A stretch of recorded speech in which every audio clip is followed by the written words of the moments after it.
अस्सलाम वालेकुम everyone, welcome back here. ATV आज आपको दिखाएगा टेक्सला में बुद्ध अहद के वाक़ियात में से एक नहायत काबिल दीद मकाम जिसे धर्मा राजिका स्टूपा कहा जाता है।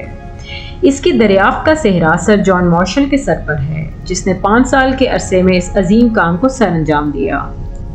रावलपिंडी से आते हुए टेक्सला म्यूजियम से दाईं तरफ को मुड़ जाने वाली सड़क स्टूपा धर्मा राजिका की तरफ को जाती है।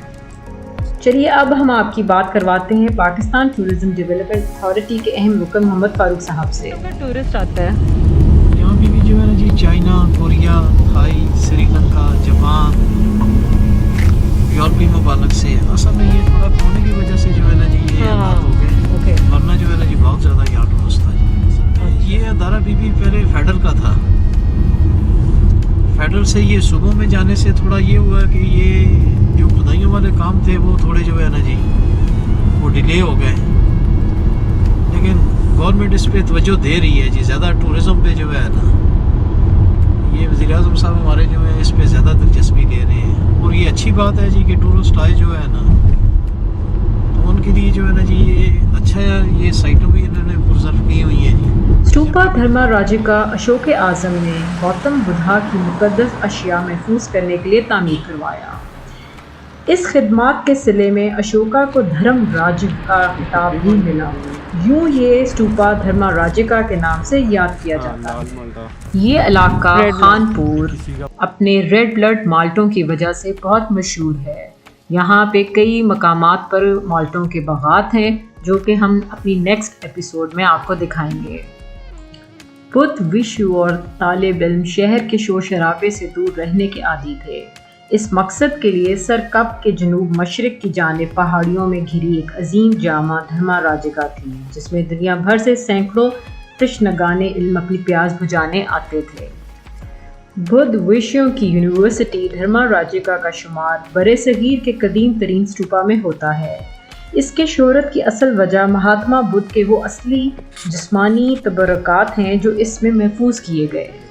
मशरक़े बैत के ममालिक से बुद्ध विश्व मौसम बहार में इस स्टूपा की ज़ियारत और इबादत के लिए आज भी आते हैं। नारंगी रंग के कपड़े पहने और पाँव में खड़ाऊं पहनते हुए ये विशु अपने अहदे रफ्ता को आवाज़ देते हैं, मगर अब ज़माना कई करवटें ले चुका है। ये थोड़ा सा बुलंद टीले पर तामीर किया गया था ताकि हमलावारों पर नज़र रखी जा सके। स्टूपा की छतें गिर चुकी हैं और संगी दीवारें अभी बाकी हैं, जो आज भी अपने सन्नाओं की कारीगरी की गवाह है। नाजरीन, गड़े हुए इन पत्थरों को जोड़ने के लिए कोई मसाला इस्तेमाल किया नहीं गया है। नाजरीन, उस दौर में अनाज पीसने के लिए पत्थरों के बाट चक्की के तौर पर इस्तेमाल होते थे। चलिए अब सुनते हैं उस दौर की मुकम्मल डिटेल। जो साइट है जी ये टेक्सला में बुद्धिस्ट की सबसे पहली तालीमी दरसगाह इबादतगाह थी। अच्छा। धर्मा राजिका के नाम से ये मंसूब है।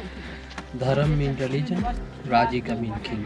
Right. So king religion. Ashoka जो था हिंदू था, बुद्धिस्ट में कन्वर्ट हुआ था। जब उसने कन्वर्ट किया तो फिर बुद्धा के एशेज यहाँ पर लेके आए और ये स्टूपा पे कन्वर्ट करवाया। सबसे ये मेन जो बड़ा माउंटेन नज़र आ रहा है ना जी जी, ये मेन स्टूपा था। ड्यूरिंग एक्सकवेशन एक गोल्ड का रेलिक कास्केट फोल्ड हुआ जिसमें बुद्धा का टीथ मिला था। अच्छा। जो अभी हम देख के आए हैं म्यूजियम में बेसिकली टेक्सला में देखे हैं। या टेक्सला। सो 75 स्टूपा यहाँ पर एक्सकवेटेड है। ओके। और मेन स्टूपा के साथ वोटिव स्टूपाज हैं और मोनास्ट्री भी है यहाँ पर, जो पहली तालीमी दरसगाह थी वो भी यहाँ पर एक्सकवेटेड है ऐसी जगह। तो सबसे पहले आपको एक्सकवेट करके इसको निकाला गया 1915 में। ओके। तकरीबन 6 साल इसको डिग आउट किया गया। अच्छा। उसके बाद ये दरियाफ्त हुआ। बिफोर एक्सकवेशन ये सारा ज़मीन के अंदर दबा हुआ था जी। अच्छा। तो जॉन मार्शल एक ब्रिटिश आर्कियोलॉजिस्ट था जिसने इसकी एक्सकवेशन करवाई। ओके। खुदाई के दौरान ये दोबारा दरियाफ्त हुआ। अशोका जो था ये 259 BC आफ्टर कलिंगा वॉर इसने जब कन्वर्ट किया जी, फिर नगर से यहाँ पर बुद्धा की एशेस लेके आए। हाँ। स्टूपा बना। धर्मा राजा जो है ना जी, अशोका को लकब मिला था क्योंकि पूरे सेंट्रल एशिया में 84,000 के लगभग स्टूपाज अशोका ने तमीर करवाए। ठीक है। कन्वर्ट होने के बाद। अच्छा। तो फिर ये जो पहली साइट थी ये टेक्सला में बुद्धिस्ट की, और यानी कि ये पहला स्टूपा है। ये 15 मीटर हाइट का स्टूपा था। हाँ। और ये सामने 2 पिलर हैं जी, 2 इसकी बैक साइड पे भी पिलर लगे हुए हैं। ठीक है। ये उस ज़माने में बाकायदा अंडर रूफ था। अच्छा। वुडन स्ट्रक्चर था सारा, लेकिन 5th सेंचुरी एडी में एक हमलावर कौम थी वाइट हंस, जब उन्होंने टेक्सला पर अटैक किया तो पूरा टेक्सला उन्होंने तबाह कर दिया था हंस ने। और उसके बाद फिर ये जो अर्थ क्वेक आए तो उसमें फिर ये सारा हिस्सा जो है ज़मीन के अंदर चला गया, ये तबाह हो गया। ओके। अच्छा, 3 कैटेगरीज के स्तूपा मिले हैं, एक मेन फॉर द वर्शिप, दूसरा ये है ये मॉन्क्स से रिलेटेड है जी। बुद्धिस्ट रिलीजियस टीचर की डेथ के बाद उनके एशेस यहाँ पर रखे जाते थे। ये मॉन्क्स वाला स्तूपा है और इसमें कुछ एटलस भी दिखाई गई। ये पूरी एक लाइन है जिसमें एलिफेंट भी है और एटलस है जिन्होंने स्तूपा का होल्ड किया हुआ है। हाँ जी, दिखाई दे रहा है। ये सारा ग्रीक मिथोलॉजी में आता है। और तीसरी जो स्टेज है स्तूपा की वो ये वाली है, इनको ऑफरिंग स्तूपा भी कहा जाता है, जो डोनेशन के तौर पे बनाए जाते हैं। अच्छा। फॉर एग्जांपल जब किसी की कोई प्रेयर सक्सीड होती थी जी। तो इस तरह का स्तूपा बनाया जाता अच्छा, जिससे हमारे यहाँ मन्नत पूरी है। होने पे। बिल्कुल, ये भी इसी का सही। जब किसी की कोई मन्नत पूरी होगी तो फिर उसमें स्तूपा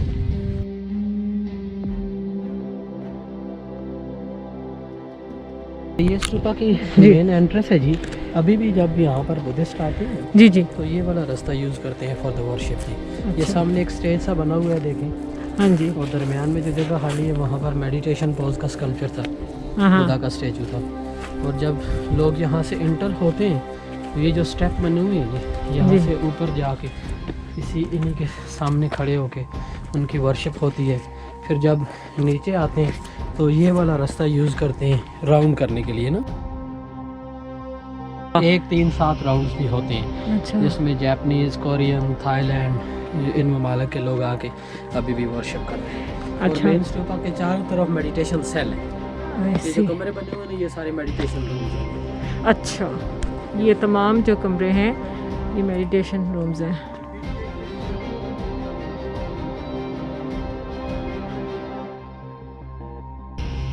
इनके अंदर भी बुद्धा के स्कल्पचर थे ना। अच्छा। और ये एलिफेंट के कुछ फेसेस यहाँ पर हैं। और ये सारा जो पत्थर है ये कंजूर का पत्थर है, ये फॉसिलाइज होता है ना, ये रिवर से फाउंड होता है। ये उस ज़माने में कंस्ट्रक्शन के लिए यूज़ होता था। और ये बहुत ये सारा कंजूर का है। जो बैक साइड पे पत्थर लगा हुआ है लोकल पहाड़ों का स्टोन है ये सारा। जी अशोका ने, अशोका 272 BC में तख्त नशीन हुआ था और 259 BC आफ्टर कलिंगा वॉर उसने फिर रिलीजन चेंज कर लिया था, बुद्धिस्ट में कन्वर्ट हो गए थे।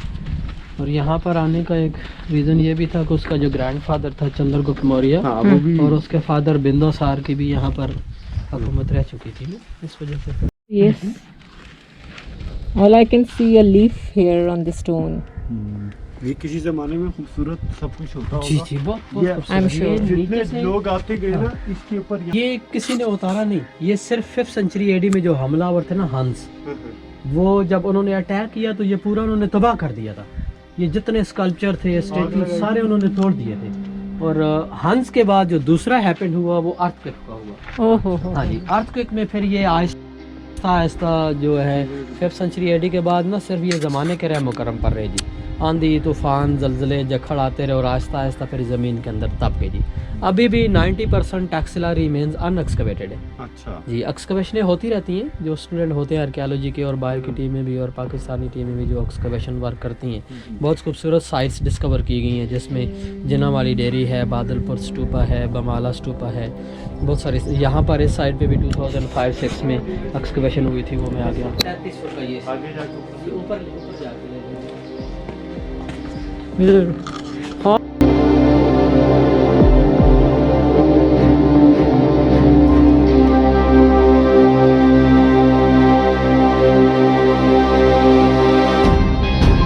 में तालाब था पानी का जी। इसमें बाकायदा लोटस फ्लावर होते थे ना, लोटस इनका वो कॉलीफ्लावर होता है। मोस्टली स्कल्पचर जो है ना नीचे लोटस होता है, ऊपर मेडिटेशन पोज में बुद्धा का स्टेचू होता है। यानी कि ये इनकी यूनिवर्सिटी है बेसिकली। आगे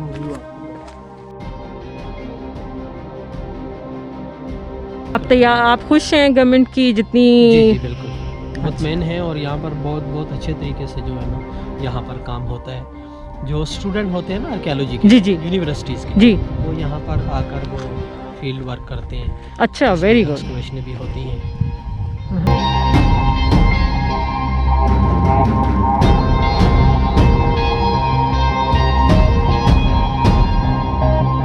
ये मेडिटेशन पोज में ना 2 स्टैचू हैं। हम्म। मेडिटेशन रूम्स उस तरफ जो मेन स्तूपा के गेट बने हुए। अच्छा ये स्टको में ना अच्छा, 2 खूबसूरत स्कल्पचर थे।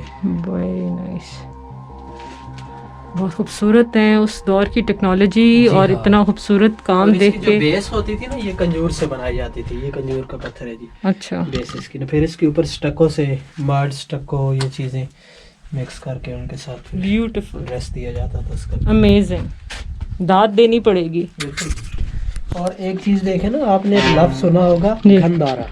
जी जी बिल्कुल, गंधारा। गंधारा का बेसिकली मीनिंग है जी। लैंड ऑफ द फ्रेग्रेंस, ओह खुशबुओं की सरजमीन। ओके, और खुशबुओं की सरजमीन पे थोड़ा आगे जाए तो फूलों की खुशबू नहीं, beauty of the sculpture. Oh beautiful. मुजस्समा साजी में ऐसा निखार दिया जाता था कि बुद्धा के स्कल्पचर के सामने खड़े होकर आप देखें तो ऐसे महसूस होगा कि वो बात कर रहे हैं। ओ ब्यूटीफुल, जिस तरह आपने म्यूजियम में कलेक्शन देखी है ना, स्टैचू Yeah. वगैरह लगे हुए हैं तो बड़े बड़े फेसेस, या स्माइलिंग फेस और वो सीरियस एक बुद्धा का फेस, या उसके सामने खड़े हों तो ऐसे पता चलता है कि ये हाँ, एग्जैक्टली, इट लुक्स लाइक क्या जी। बिल्कुल उनके सामने। इसको ब्यूटीफुल। गंधारा आर्ट। और ये Okay. सबसे ज्यादा फेमस हुआ कुशान दौर पे। अच्छा। और इनका जो बादशाह था जिसका नाम था कनिष्का। हम्म। 2 सेक्ट थी बुद्धिज्म की, एक को हिनायान, दूसरे को महायान कहते हैं। ओके। जो हिनायान बुद्धिस्ट थे वो बुद्धा की तालीमात पर अमल करते थे, जो महायान थे उन्होंने मूर्ति पूजा की। और गंधारा आर्ट सबसे ज्यादा महायान बुद्धिज्म फिरके वालों का था, Alright. जिसमें कनिष्का जो बादशाह था ना, या 1st century AD to 5th century AD, okay, इन्होंने बहुत ज्यादा स्कल्पचर बनाए। ये स्टको में ज्यादा स्टैचू ब्यूटीफुल, कुशान दौर। Thank you very much sir. बहुत खूब। ये भी सारी रिसेंट डिग आउट हुई है, ये 2006-7 में। अच्छा, थैंकफुली। हमारे बहुत ही great archaeologist doctor Mohammad Ashraf Khan साहब, उनकी ज़ेर निगरानी भी एक्सकवेशन हुई है। आई सी। कई हज़ार सदियों पुरानी तारीख में वापस जाता हुआ महसूस करते हुए मुझे इजाज़त दीजिए। Until next time, sayonara.